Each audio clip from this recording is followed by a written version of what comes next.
আমি এখন মোটরে জল চেকিং করব, জলটা মোটরে উঠবে কিনা সেটা চেক করব। মোটর চালিয়ে দিলাম, এবার এই দেখুন জল, এবার জলটা দিব, দেওয়ার পর দেখবো জল উঠবে কিনা।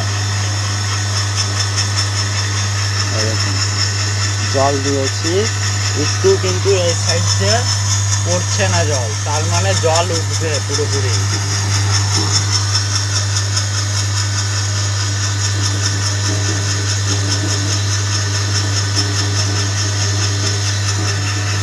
সুন্দর প্রেসার আছে,